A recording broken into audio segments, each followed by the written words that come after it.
Ելույթի ամենաերկար հատվածը վերաբերում էր Ալիևի պահանջով սահմանադրությունը փոխելու։ Տպավորություն ստացա, որ այդ հավաքը հենց դրա համար էր՝ Ալիևին ասել, որ քո պահանջը պատրաստվում եմ կատարել, եթե 26 թվականի ընտրություններում վերընտրվեմ և խնդրում եմ օգնիր, որ վերընտրվեմ։ Թե բա ժողովուրդը սահմանադրությունից իրեն օտար է զգում, ապրելու կանոնները որոշել են ուրիշները, արդարադատություն և այլն։ Ալիևը պահանջել է փոխել, սա ուզում է փոխել, մնացած 3H արդարացումները լրիվ անիմաստ են։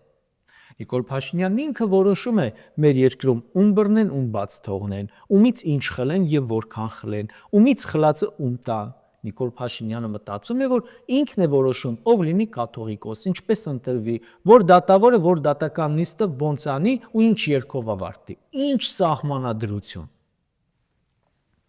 Նախկին ՔՊԱ-ական դատավոր Սարգիս Պետրոսյանն այսօրվա դատական նիստում ասում է, որ շրջաբերական է ստացել և պետք է դատական նիստերն անցկացնի ավելի հաճախ։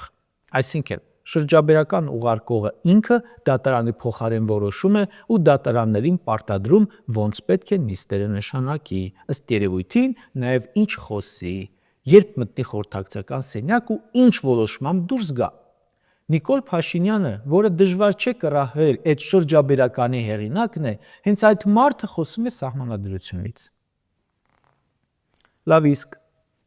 ներկաներից որևէ մեկը այլ կարծիք ունի, ներսում իր, որ սահմանադրությունը փոխում եք Ալիևի պահանջով։ Այդպես են չէ՞ բոլորը մտածում։